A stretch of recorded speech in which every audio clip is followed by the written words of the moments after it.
percaya kepada Allah, Bapa yang Maha Kuasa, Khalik langit dan bumi, dan kepada Yesus Kristus, Anak-Nya yang tunggal Tuhan kita, yang dikandung daripada Roh Kudus, lahir dari anak darah Maria, yang menderita sengsara di bawah pemerintahan Pontius Pilatus, disalibkan, mati dan dikuburkan, turun ke dalam kerajaan maut.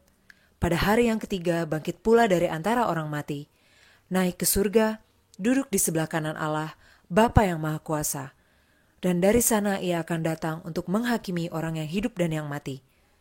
Aku percaya kepada Roh Kudus, gereja yang kudus dan am, persekutuan orang kudus, pengampunan dosa, kebangkitan daging, dan hidup yang kekal. Amin.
Puji nama Tuhan, Shalom, saudara-saudara yang kekasih dalam kasih Kristus, yang dimana saudara sekalian kita dipelihara melalui kekuatannya daripada Allah, yaitu Roh Tuhan yang sudah menyertai kehidupan saudara dan saya, sehingga sampai pada hari ini kita masih diperkenankan untuk boleh dapat bersama-sama beribadah. Sebelum kita mau mendengarkan kebenaran firman Allah, saya mengundang dan mengajak kita sekalian untuk bersama-sama kita berdoa, mohon pimpinan dan pertolongan daripada Roh Kudus. Mari kita berdoa.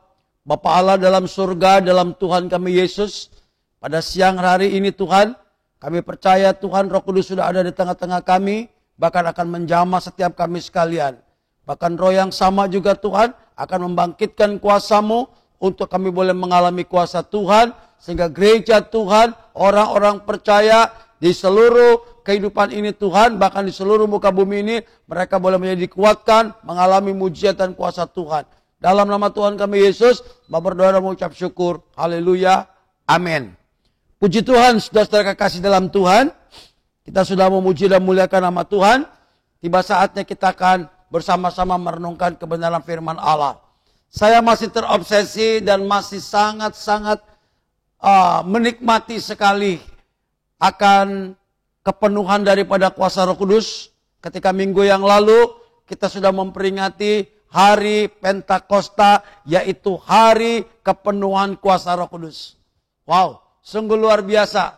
Sekalipun secara historical kita tidak bisa mengulang lagi keadaan tersebut, tetapi secara pribadi, sekali lagi saya mau katakan, secara pribadi orang-orang percaya, saudara dan saya berhak menerima kepenuhan Roh Kudus, ya, di mana Yesus sudah menjanjikan Roh Kudus, sehingga saudara dan saya kita dipenuhi dan dipenuhi oleh kuasa Roh Kudus, sehingga ada kesaksian, ada hidup yang menghasilkan buah, serta mujizat-mujizat yang terjadi dalam kehidupan gereja Tuhan sampai akhir zaman ini. Bukan hanya gereja mula-mula yang mengalami akan hal ini, tetapi gereja masa kini dan gereja masa mendatang. Janji Tuhan, ya dan amin atas keadaan ini. Saya teringat bagaimana juga tidak terlalu lama ketika terjadi peristiwa Pentakosta itu, di mana para murid-murid mereka dipenuhi dengan kuasa Roh Kudus, dan semuanya tanpa terkecuali mereka semuanya berbahasa atau berbicara dalam bahasa-bahasa lain untuk memuliakan Allah. Dan tidak terlalu lama, hanya lembar satu pasal saja, pasal 3 kalau kita boleh lihat di dalam Kisah Para Rasul, di mana Petrus dan Yohanes ya mendemonstrasikan kuasa Allah, mendemonstrasikan kepenuhan kuasa Roh Kudus, yaitu melalui penyembuhan orang yang lumpuh yang ada di depan pintu gerbang indah di Bait Allah. Wow, luar biasa ini. Ya, baru beberapa waktu mereka mengalami kepenuhan dengan luar biasa. Kemudian mereka memanifestasikan, mereka mengimplementasikan, mempraktekkan kuasa Roh Kudus itu dalam sebuah tindakan sehingga menghasilkan mujizat.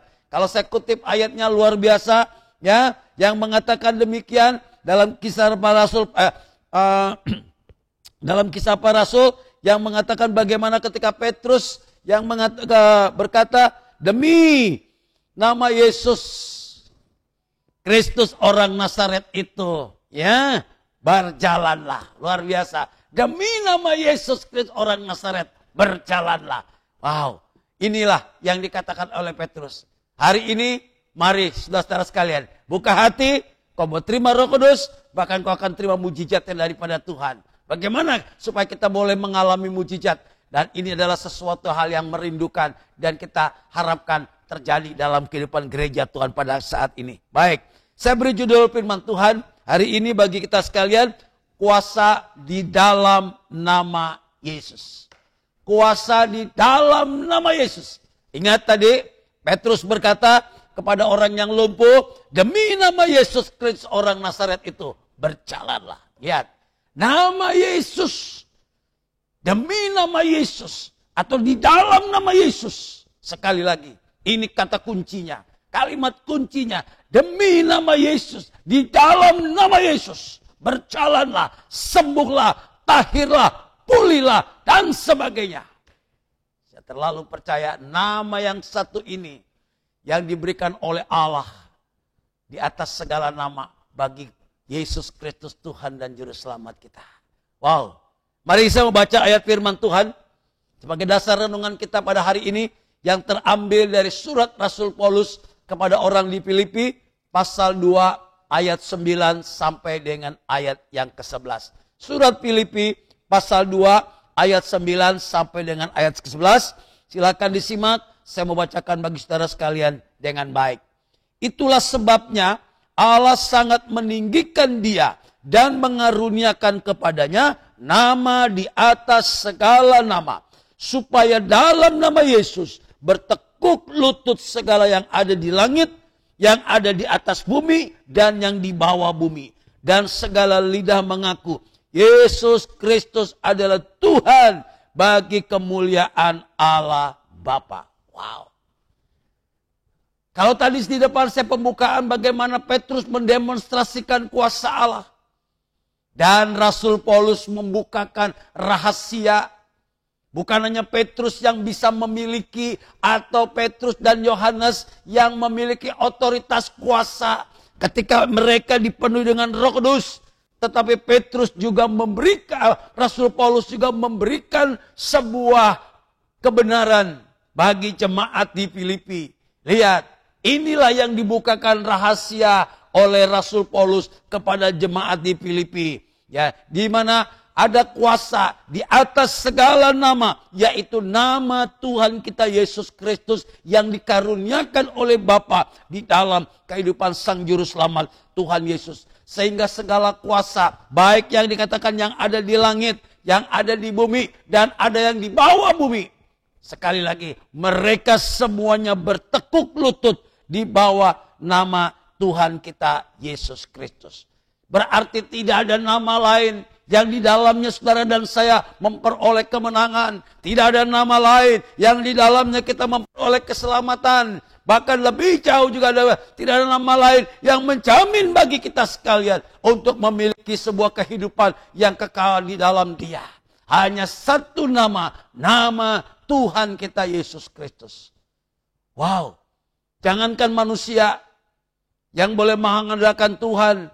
Saya percaya setan juga tahu akan nama itu. Lihat, setan mengenal nama itu yang berkuasa.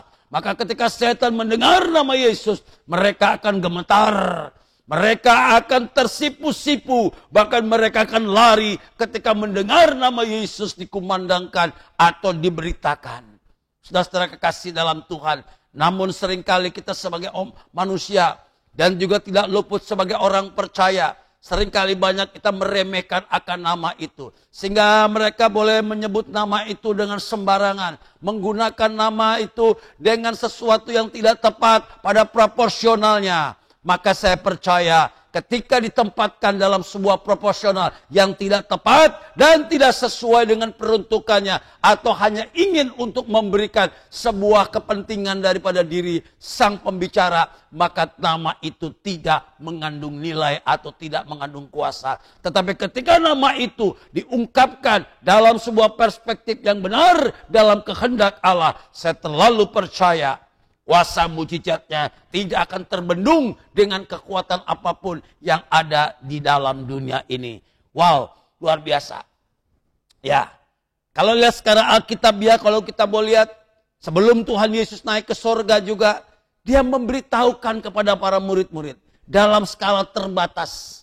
Murid-murid dalam lingkaran Tuhan Yesus yang terdekat. Kalau dalam firman Tuhan, saya boleh kutip juga bagaimana firman Allah mengatakan ketika Yesus sebelum naik ke surga, dia berkata kepada merekanya bahwa ketika Yesus mendekati mereka, lihat, ketika Yesus mendekati mereka dan berkata, kepadaku telah diberikan segala kuasa di surga dan di bumi. Injil Matius pasal 28 ayat yang ke-18. Lihat, Yesus mendekati murid-muridnya. Yesus menghampiri. Dia tidak jauh.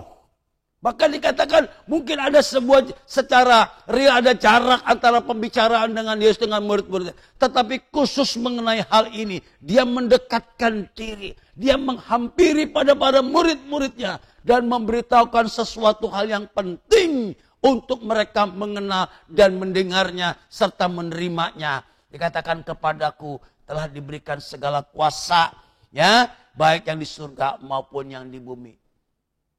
Bukan Yesus ingin mempromosikan atau ingin memamerkan kuasa itu, tidak. Tetapi Yesus ingin memberitahukan bahwa kuasa itu sudah ada padanya dan dekat dalam kehidupannya. Demikian juga para murid-murid.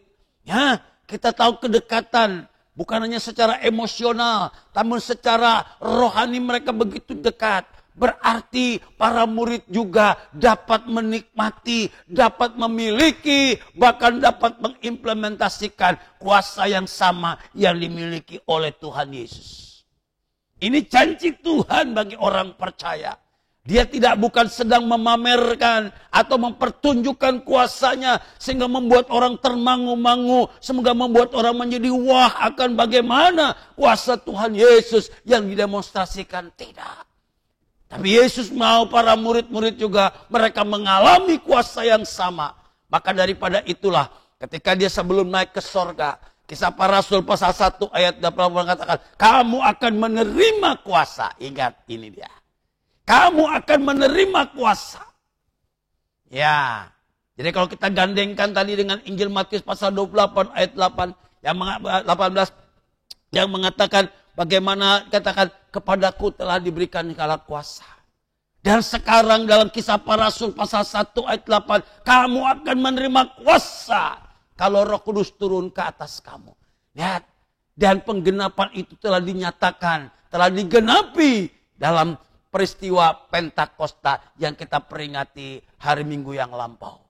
Saudara-saudara kekasih dalam Tuhan Yesus, gereja Tuhan yang diberkati Tuhan, orang percaya yang hidup pada akhir zaman ini, saudara dan saya, kau berhak menerima janji Allah ini, engkau berhak menerima kuasa Allah ini. Oh, karena gereja tanpa kuasa, gereja itu akan mati. Orang percaya tanpa kuasa, kekristenan tanpa kuasa, kekristenan hanya sebuah doktrin, kekristenan hanya sebuah dogmatika, tetapi Kristen dengan kuasa daripada Roh Kudus, maka kekristenan itu akan menjadi sebuah kekuatan yang besar, yang dahsyat, yang dapat menggoncangkan seluruh sendi-sendi kehidupan dunia ini. Bahkan iblis juga akan lari terbirit-birit ketika kuasa Tuhan dinyatakan.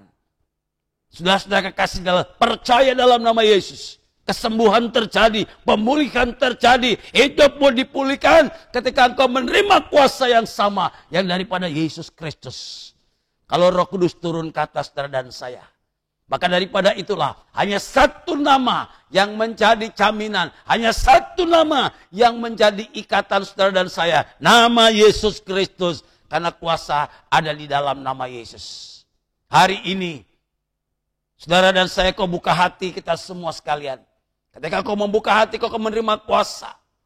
Bukan hanya berita yang disampaikan oleh mimbar-mimbar gereja. Tapi ketika tidak mengalami, apalah artinya.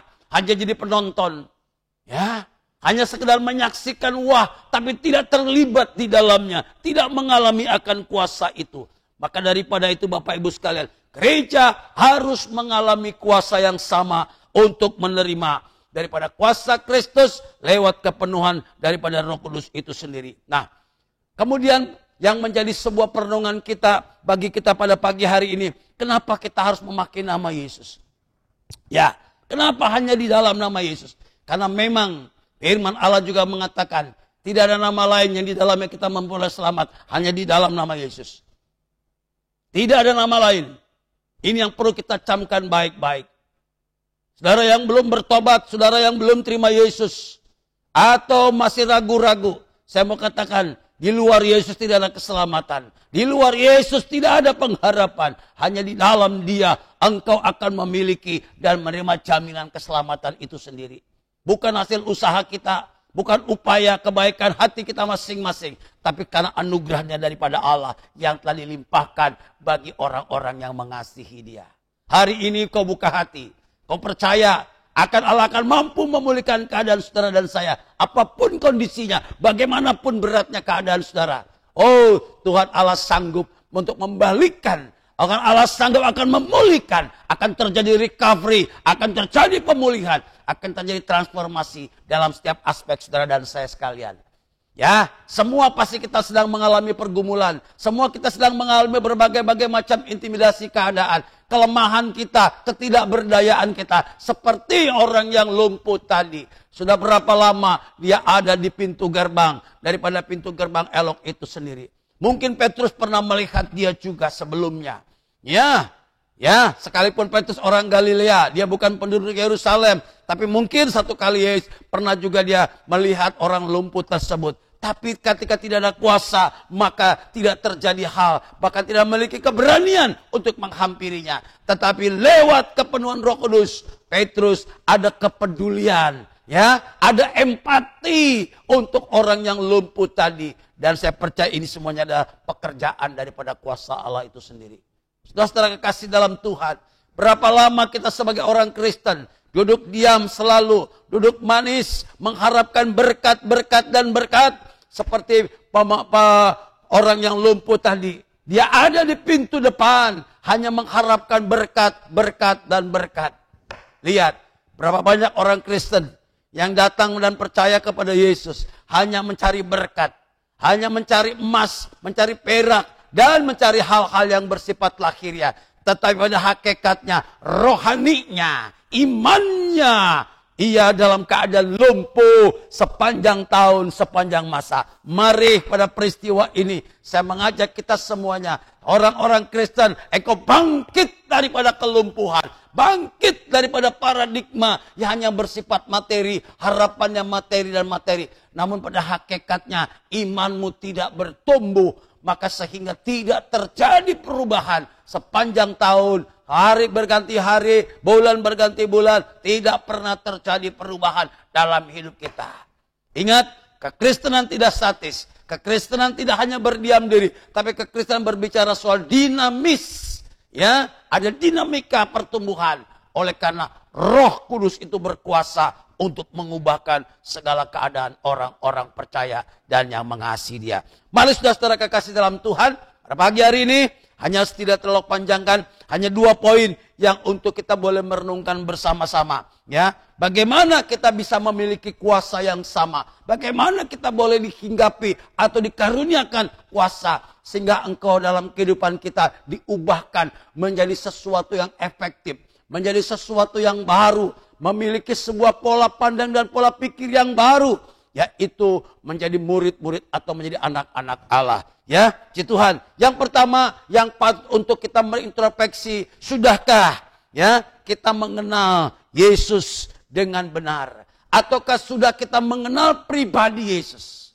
Ini sebuah pertanyaan. Pertanyaan koreksi sekaligus introspeksi. Sudahkah engkau mengenal pribadi Yesus? Ini. Mengenal bukan hanya kita tahu akan nama. Mengenal bukan hanya kita tahu akan figur. Mengenal bukan hanya kita tahu akan ketokohan. Tetapi pengenalan di sini lebih jauh berbicara mengenai mengalami Yesus dalam diri saudara dan saya. Berapa lama para murid-murid bersama dengan Yesus? 3 tahun mereka berkumpul. 3 tahun mereka melayani, berjalan ke sana kemari, kian kemari. Tiap hari mendengar pengajaran Tuhan Yesus. Tiap hari mereka melihat mujizat Tuhan Yesus. Tapi tidak menjadi jaminan mereka memiliki kuasa seperti Yesus Kristus. Tapi ketika mereka dipenuhi dengan Roh Kudus, ada pengalaman yang baru. Mengalami pengalaman pribadi dengan Yesus. Lewat kepenuhan Roh Kudus itulah pengalaman bersama dengan Yesus. Jadi Yesus bukan hanya tinggal bersama-sama secara fisik, tetapi Yesus harus berintegrasi. Yesus harus menyatu dalam kehidupan para murid-muridnya di dalam bentuk Roh Kudus. Inilah yang harus kita maknai dan harus kita terima. Sekalipun mungkin tanpa akal yang dapat mencernanya, tetapi saya percaya imannya akan mencerna akan hal ini sehingga menjadi sebuah kebenaran dan pemahaman yang bersifat alkitabiah. Saudara-saudara kekasih dalam Tuhan, apakah saudara mengenal Yesus secara pribadi? Nah, ini yang patut untuk kita renungkan. Patut untuk kita renungkan. Maka kalau kita belum mengenal Dia secara pribadi, maka tidak heran kau tidak berhak menerima karunia yang Allah berikan. Karunia mujizat, karunia kesembuhan, mengalami lawatan dan pemulihan yang dikerjakan oleh Allah. Kau hanya sebagai penonton yang hanya berteriak sebagaimana orang banyak yang menikmati daripada berkat Tuhan Yesus, tapi tidak masuk di dalam lingkaran kehidupan Kristus. Pada hari ini, mari kita koreksi kehidupan kita sekalian. Ya, sudahkah kita menerima daripada atau mengenal pribadi Kristus? Ada sebuah contoh menarik juga di dalam Kisah Para Rasul. Kalau pasal 19 di sana berbicara mengenai bagaimana Skewa, seorang ulam atau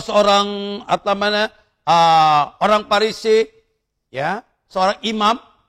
Skewa punya anak-anak, dan anak-anak Skewa ini pernah mendengar bagaimana Rasul Paulus mengusir setan, bagaimana Rasul Paulus menyembuhkan orang-orang sakit dengan nama Yesus. Maka kalau kita baca dalam Kisah Para Rasul pasal 19 mulai ayat 13, anak-anak Skewa memakai nama itu. Seolah-olah nama Yesus sebuah nama untuk jampi-jampi, hanya untuk mantra. Nah, ini sebuah kesalahan besar.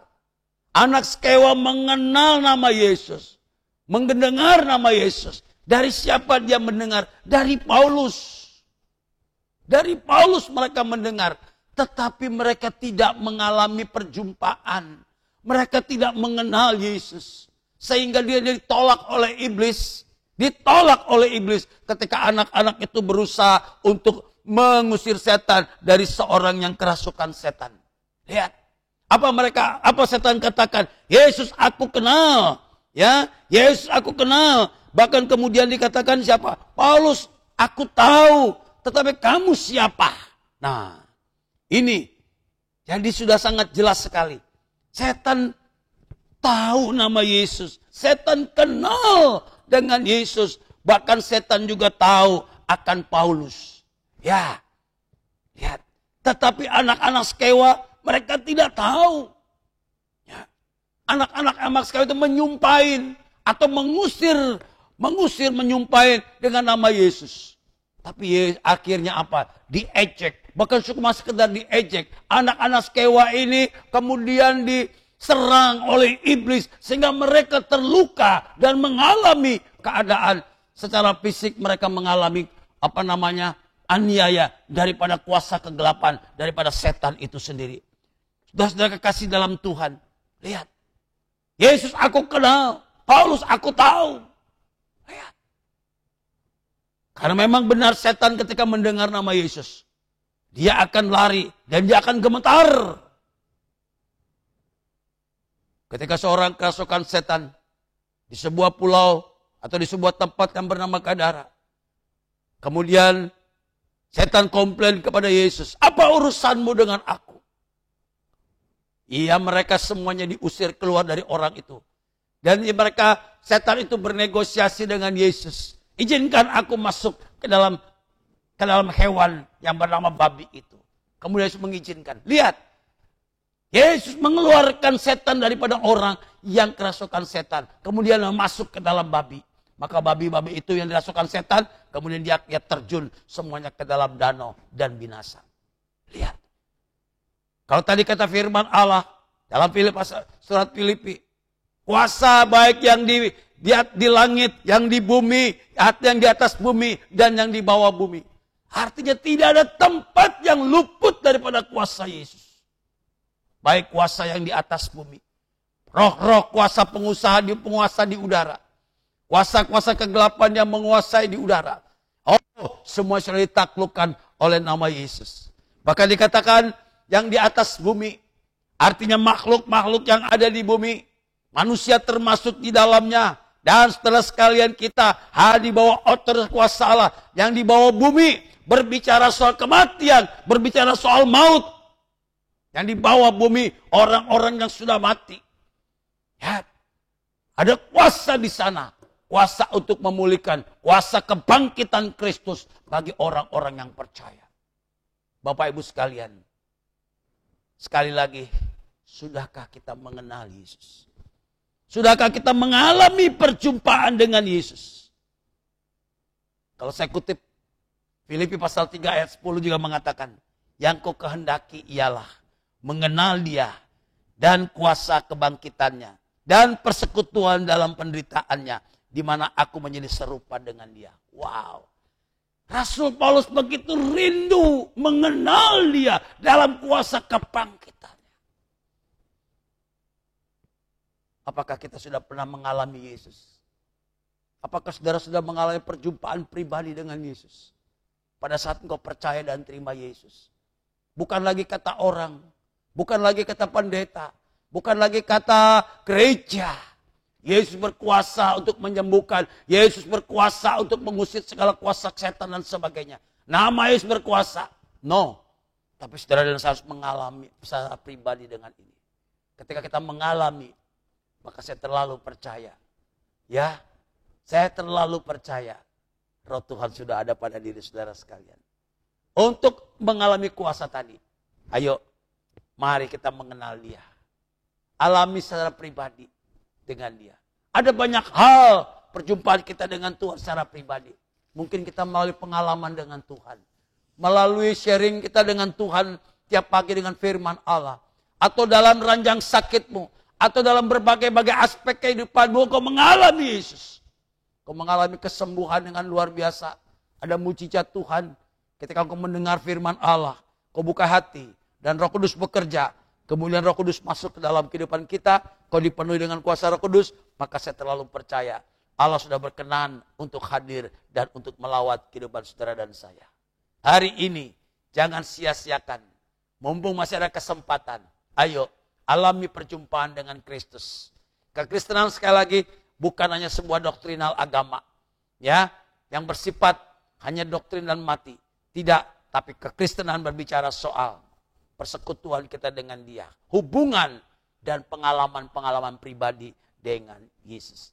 Bukan hanya kata orang seperti kata Ayub mengatakan. Tapi aku telah melihat dan mengalami kuasa Tuhan. Hari ini pastikan saudara sudah mengenal dia. Ya, buka hati dan taat akan kebenaran firman Allah. Saya terlalu percaya. Jangan kau mengandalkan, jangan merekayasa rancangan Allah. Jangan merekayasa pertolongan Tuhan bagi diri saudara dan saya. Tidak, tapi izinkan dia bekerja secara leluasa.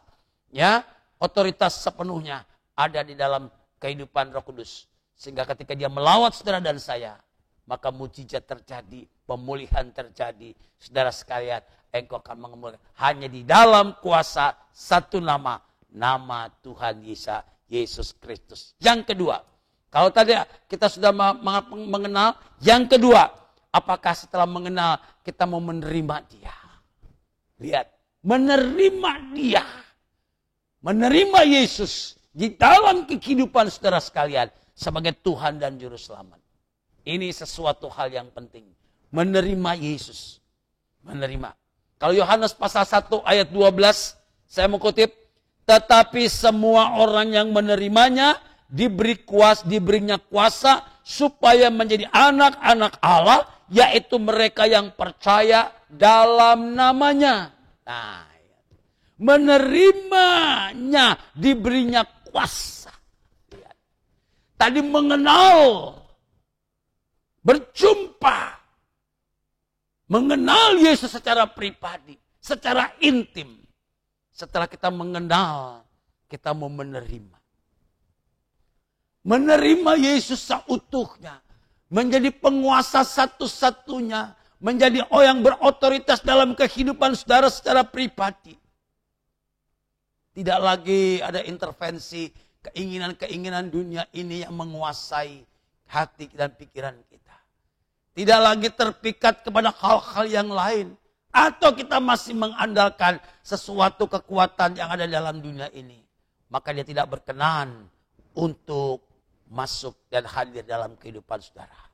Tapi ketika kita menerima dia seutuhnya, sepenuhnya, kau membuka hati.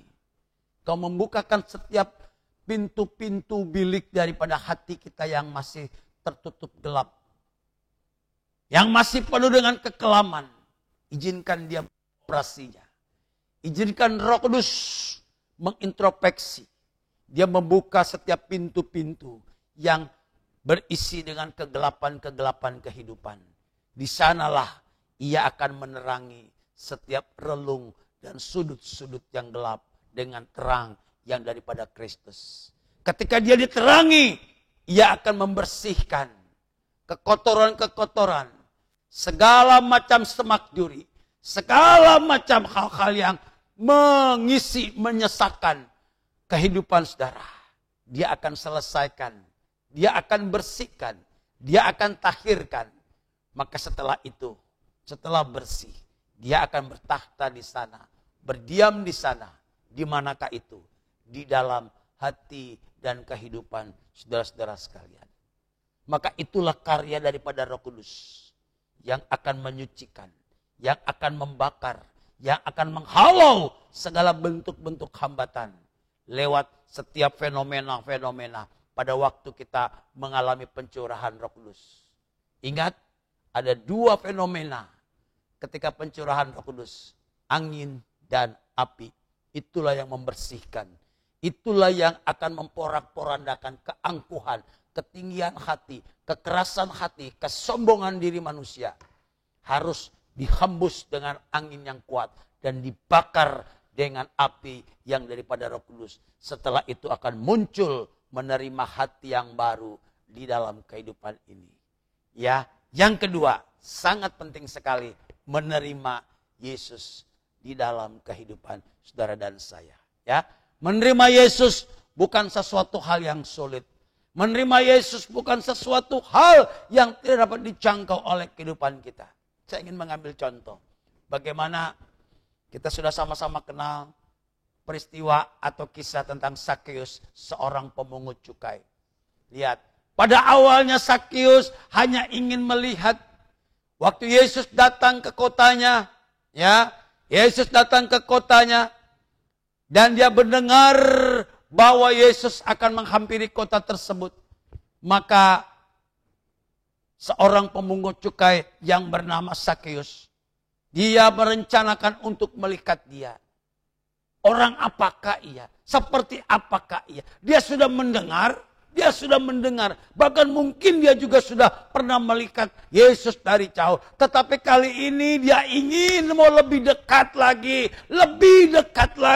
melihat Yesus. Maka apa yang terjadi?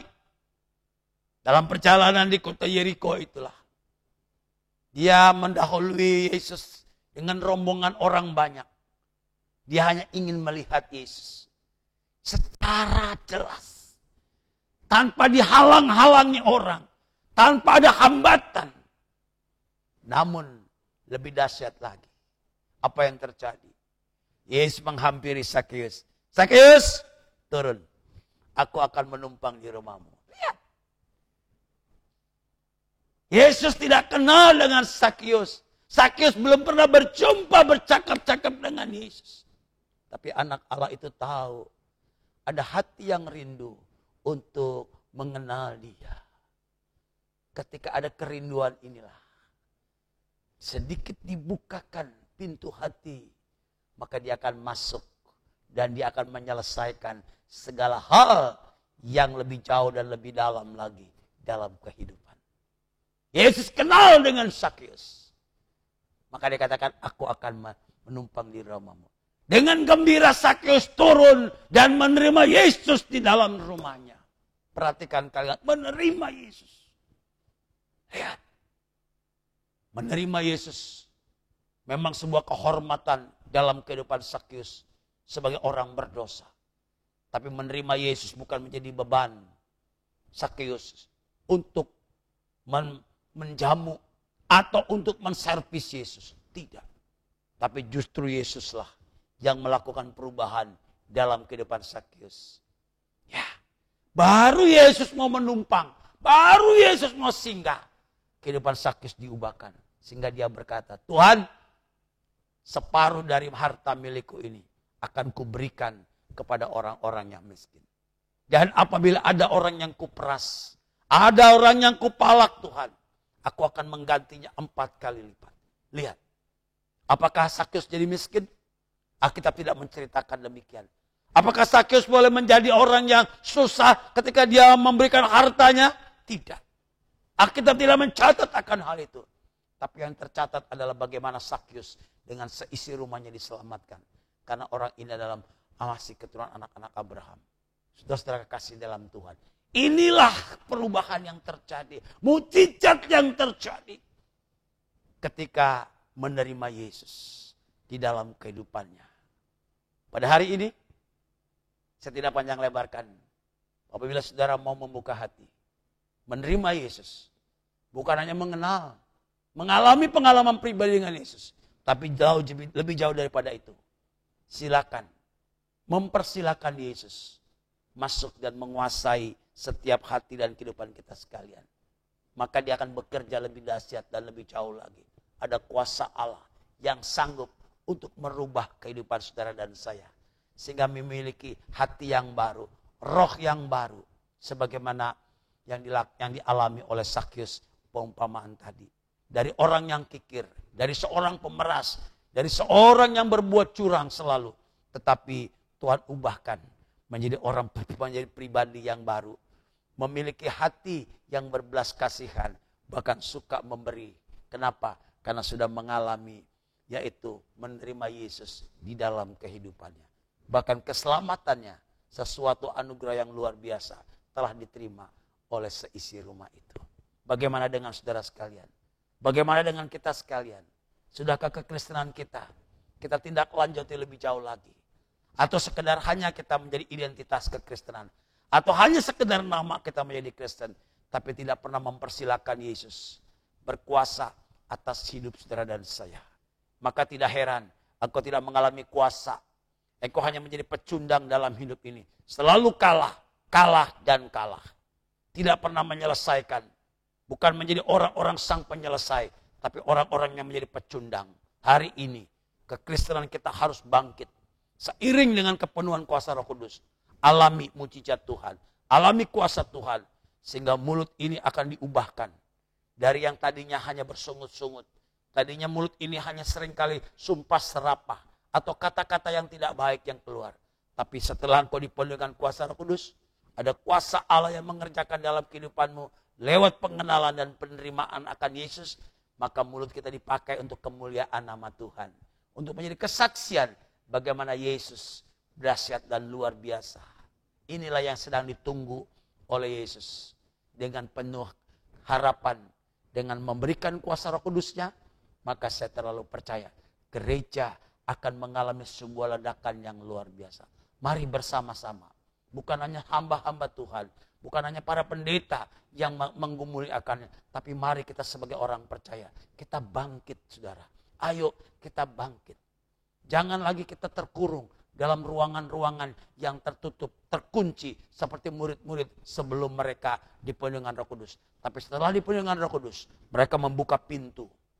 Ya, mereka keluar, mereka melawat, mereka menyapa, dan mereka menjamah semua orang yang ada di sekitar mereka. Sehingga kehidupan mereka menjadi kegemparan bagi banyak orang. Para imam-imam, para ahli-ahli Taurat, sejumlah besar imam, menyerahkan diri percaya kepada Yesus. Bukankah suatu hal yang luar biasa? Hari ini, kuasa yang sama kita akan menikmati. Kau akan mengalaminya dalam kehidupan gereja Tuhan akhir zaman. Saya berharap gereja akan mengalami kebangkitan terus. Hidup orang percaya makin maksimal. Oleh karena apa? Karena kuasa daripada di dalam nama Yesus. Kuasa nama Yesus, itulah yang berkuasa, yang menyembuhkan, yang memulihkan, yang membangkitkan, dan yang memberikan pengharapan akan kehidupan yang akan datang.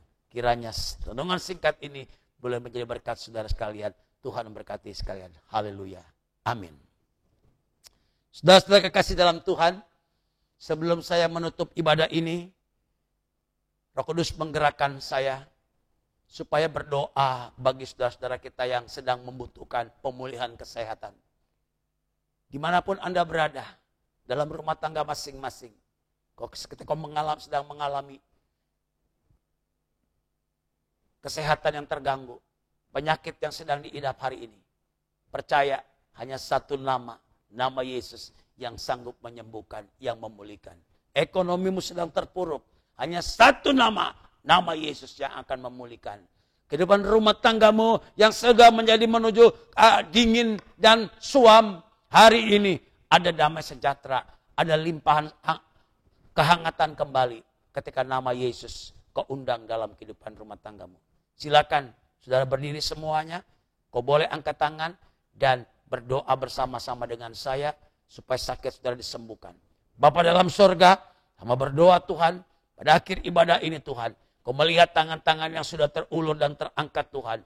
Mereka rindu Tuhan ketika mereka membuka hati. Mereka mau mengenal Yesus sebagai Tuhan dan Juru Selamat dan menerimanya masuk dalam kehidupan mereka. Kiranya Roh Kudus, kau menjamah daripada setiap saudara-saudara kami yang ada di rumah tangga masing-masing. Dalam kehidupan di mana mereka berada Tuhan, kau jamah. Roh Kudus, engkau sanggup menembus segala setiap kegelapan-kegelapan. Pintu yang tertutup rapat juga Tuhan, kau akan bukakan ketika ada kuasa Roh Kudus yang akan menjadi memampukan kami sekalian hidup dalam kebenaran daripada firman Allah. Yang sakit hari ini Bapak, aku berdoa di dalam nama Yesus Kristus, sembuh dalam nama Yesus. Engkau dicamah dan dicamah. Sebagaimana Petrus berkata, dalam nama Yesus orang Nazaret itu berjalanlah. Hari ini sama katakan, dalam nama Yesus, demi nama Yesus orang Nazaret itu berjalanlah, bangkitlah, sembuh, pulih, hidup dalam berkat Tuhan. Dalam nama Yesus aku percaya kuasanya yang sama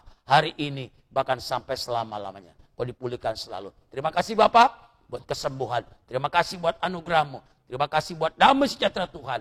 Dan kami akan mengakhiri ibadah ini serta kami mau terima berkat yang daripada Tuhan. Sekarang saudara-saudara yang sah dalam iman, marilah kita mengakhiri ibadah ini dan terimalah berkat daripada Tuhan. Tuhan memberkati engkau dan melindungi engkau. Tuhan menyinari engkau dengan wajahnya dan memberikan engkau kasih karunia.